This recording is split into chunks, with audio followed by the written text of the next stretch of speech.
document screening, feeling ko, is one of the most important parts. Madami kami, parang mga 200 plus kami. Tay ka pa ng results. Pag napasa mo na yung sensei list mo. Okay. Hello guys! So ako si Jay, isang master student dito sa Tokyo Institute of Technology dito sa Tokyo, Japan. I'm a MEC scholarship student, which is the Japanese government scholarship. But my scholarship is university recommended. Katulad nung nasabi ko sa isang previous video ko, but in English, may dalawang types, which is the university recommended and the embassy recommended. Kasama ko ngayon si... I'm Razel, and I'm also a MEC scholarship student. And embassy recommendation yung process ng application ko. Yes. And I think today we'll talk about how to apply via embassy. So, Yes, so So- first is, how to apply? how to apply. Basically, how to apply. So, kung interested talaga kayong mag-apply, the first thing you can do is to check the website of the Embassy of Japan in the Philippines, wherein Lalagyan all namin the dyan. details are included there, yung application schedule, yung application process, and yung mga application forms na kailangan yung i-fill up. Pero, kung i-breakdown natin into parts yung application process, the first is document screening. So, sa document screening, ang gagawin nyo lang is to check the website, download the application forms, and then fill it up. And dun sa document screening, feeling ko is one of the most important part of the screening process. Kasi doon nila makikita kung pagka lumagpas ka kasi ng document screening, parang yung ibang effort doon is sa'yo na lang. Parang hindi na doon sa mga credentials mo. Pero kasi yung document screening is more on hindi ka naman nila kilala. So, base nila sa papers, nakikita nila sa papel yung decisions nila. So, ano bang nasa loob ng document screening? Anong application form? So, yung sa application form is your basic details, academic background, work background, and yung research proposal mo. So, research proposal, feeling ko yun yung kailangan na magmamatter. Yun yung pinaka nagmamatter sa document screening. Aside from your grades and your work. I think the grades kasi background. is, lahat kayo mataas yung grades, lahat na nag-apply. So, yung competition is pantay kayo doon. So, doon mo na lang galingan sa research. And yung research is, feeling ko it will help if your research is about, if your research can help both Japan and Philippines. So, kasi yun yung goal ng scholarship, to have good relationship between Japan and Philippines talaga. So, document screening, pag nakapasa ka doon, okay ka na. And hindi ko alam kasi kung ano yung basis nila ng pagtanggap eh. So, Hindi nila sinasabi galingan nyo na lang lahat. kung ano yung percentages. Wala silang sinasabi. Wala talaga. Malalaman mo na lang kung Tanggap ka or hindi. tanggap ka. Hindi mo malalaman kung hindi kasi Ay, ganun? hindi ka nila i-email. So, antayin mo lang. So, pag ano ba to? Pag sinabit mo, physical, papadala mo via Ay, mail? pupuntahan ng embassy to submit the documents. Ayun. And make sure that the documents are all complete. Kasi sobrang dami nun. Like, mga 9, 8. Check nyo na lang dun sa website. Pero madami siya. Pag kulang kasi, sayang yung chance nyo. And, ito palang embassy recommendation is, feeling ko, mahirap siya. And marami siyang stages. And also, 1 year yung application process. Kaya, 1 year kang mag-aantay. So, paano kung hindi ka natanggap, di ba? Paano yung 1 year mo? So, make sure you have a backup plan for that. Tapos, yun, after the document screening, let's say nakapasa ka na nun, ang susunod is examination. So, for graduate courses, ang exam nyo lang is English and Japanese. Unlike pag nag-undergraduate ka na application via embassy, alam ko may mga chemistry, sciences so na exam. parang So, entrance mahirap. exam ng university. Oo, mahirap. So, pag master's or PhD, ang take mo lang is language class and English. Sa English naman, yung competition din kasi is mataas. Kasi feeling mo, lahat naman kayo doon magaling mag-English. So, parang, yun na lang yun lang naman yung i-exam nyo. And, parang, if I'm not mistaken dun sa list ng mga students nung nag-take ako ng English exam is, parang, madami kami, parang mga 200 plus kami. Or baka mali ba to? Basta, parang ganun yung naalala ko kasi sa listahan, yung surname ko, medyo dulo ko. So, and then, nung interview, 70 na lang kami sa listahan. So, Wait, may Japanese test, record ka bang i-take yun? ayun. Yung Japanese test is just a gauge of ano yung iti-take mo na Japanese language course dito. Kasi ang difference ng embassy and university recommendation is sa embassy, required ka na mag-take ng Japanese classes muna. Kasi yun nga yung parang gusto talaga nila is ma-experience mo yung parang full Japanese package. So, magte-take ka ng language. And yung Japanese exam, dun nila dinedepende if you really need to take that class. Kasi kung kaya mo naman ng mag-basic Japanese and napasa mo siya, hindi ka na magte-take ng classes for 4 months. So, that will save you a lot of time. Ayun. So, after nung language test, next is, pag pumasa ka na sa step na yon, next is the interview. Which is konti na lang kayo. Konti na lang kayo. And yung interview is based dun sa research proposal mo. So, dapat, kasi gagawa ka research proposal without any idea of what you're writing about. Parang gusto ko lang tong aralin, pero hindi ko talaga to alam. Tapos dun sa interview, dinadissect nila yung research proposal mo. So, may technical questions? Hindi siya technical, pero parang the way you present yourself during the interview is yun yung way na para makita nila kung confident ka ba talaga dito sa research na to. Parang alam mo ba yung sinasabi mo. And dun sa experience ko sa interview, since ang mindset ko kasi is this research is just a proposal. And ito lang yung gusto ko munang aralin. Pero I know na hindi ko pa talaga alam to.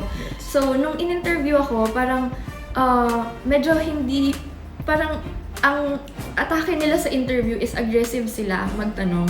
So, dapat, kahit hindi mo alam yung sinasabi mo, as long as you're interested about it, parang be confident to answer them. Parang one question I remember was, the questions dun sa interview ranges from homesickness, how will you handle your life alone here in another country, and yung research mo. Pero more on sa research mo. And naalala ko yung isang question nila is about, this research is not new. Yun yung sinabi sa akin dun sa research proposal ko. Hindi na to bago. Parang, ganun sila ka-aggressive magtanong. So, parang, ang sa akin is, since I've read a lot of papers dun sa sensei ko, alam ko na ito ay bago. So, pinaglaban ko na bago siya, pero I don't think I convinced them enough. Kasi parang sa kanila, parang gusto nila talagang i-test yung tatag nung paninindigan mo during the interview na bago to for me, alam kong bago to, parang ganun.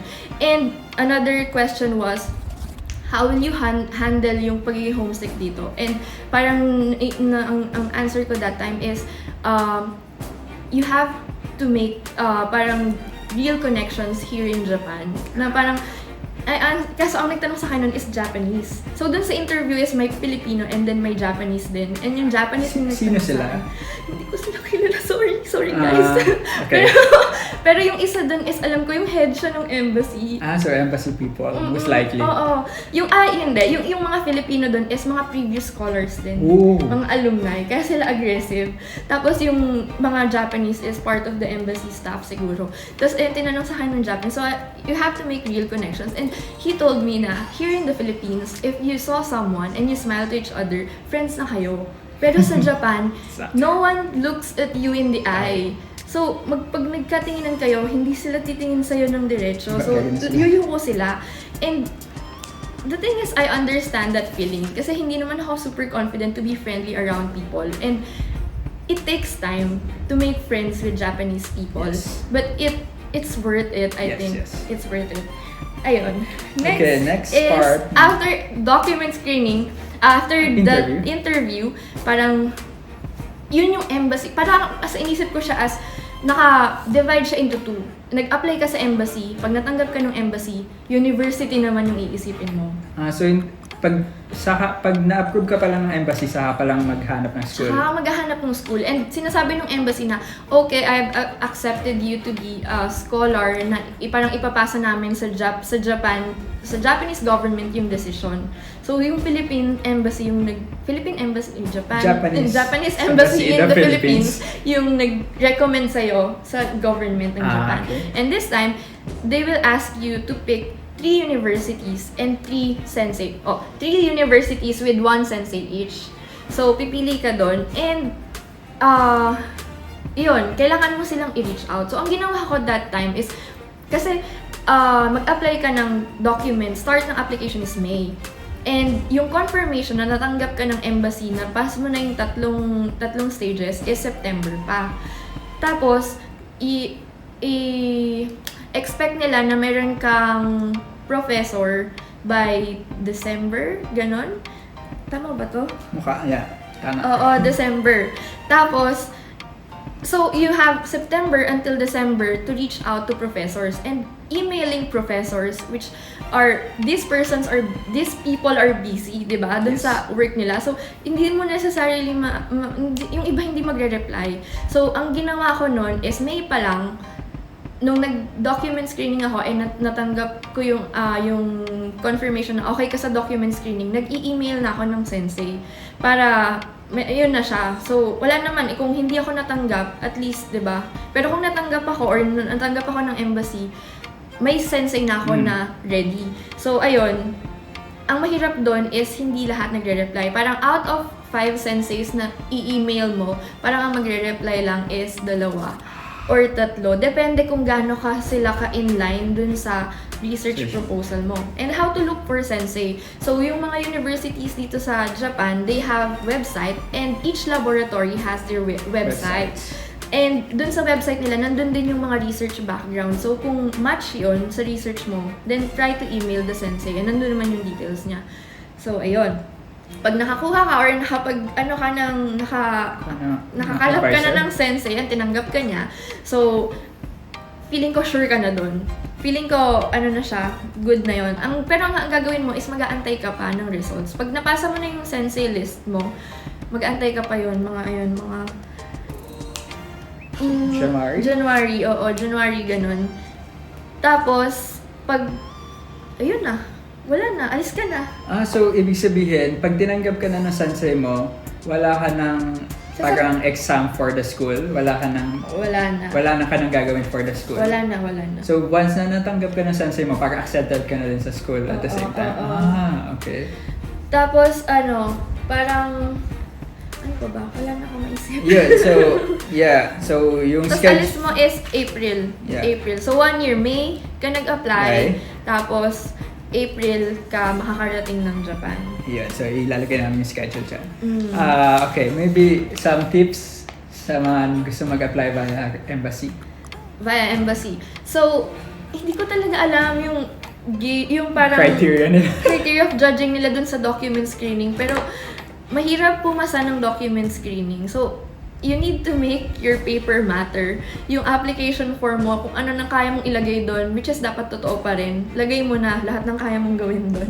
So, yun. Tapos, yung sa English exam nila, sinasabi ko mama, lahat kayo magagaling doon mag-English. Pero kasi ito ay technical English naman. So, ang gawin nyo is may mga previous exams din dun sa website na pwede nyong sagutan. So, parang 4 years yon, mga 2015 start until yung recent, ina-upload nila yon and pwede mo siyang sagutan. Tapos, sa interview, confident. Talagang huwag kang matakot sa kanila kahit takot na takot ng time na yon.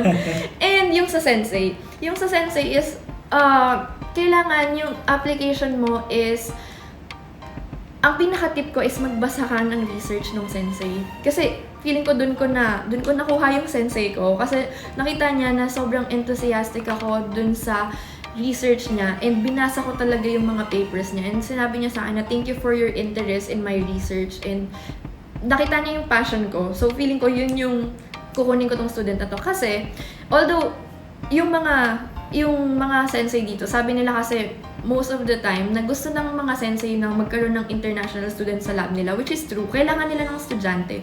Kasi pag nagka-student sila, meaning, magkakaroon ng additional funding for another student, yung lab. Pero, yung mga sensei din is namimili, what type of student is this person yung nag-a-apply? Kasi kapag hindi nila napag-graduate on time yung student, ang nangyayari is sa kanila bumabalik kasi sa government ng Japan yung nagbibigay ng scholarship. And kapag nag-extend tong student na to, i-question nila yung sensei na bakit hindi nakagraduate on time to. So sila din yung mababad shot. So kailangan nila ng student pero at the same time meron silang standards. So, pakita nyo na responsible enough kayo na kaya nyong panindigan yung mga sinasabi nyong promises dun sa sensei nyo. Ayun lang. Yan, so sana madami kayong natutunan. Nag-rap ako. Ang dami. Bilis ko na lang ako magsalita. Hi! Okay lang yan, madami silang natutunan from you. And yeah, March na, April, 2 months to pass your documents for embassy recommendation. And you still have time. Okay pa yung 2 months. Yes. So hopefully makatulong to sa inyo sa pag-apply at makita namin kayo soon dito. Yeah. Gusto namin paghahas na madaming Pilipino pa rito dahil mas magiging masaya, mas magiging easier para sa lahat din. Na meron kang nakakasamang mga Pilipino Yeah. here. So yun guys, ang para sa video na to ng Embassy Recommendation Scholarship ng Japanese government. So Hope you learned something. see you! Bye!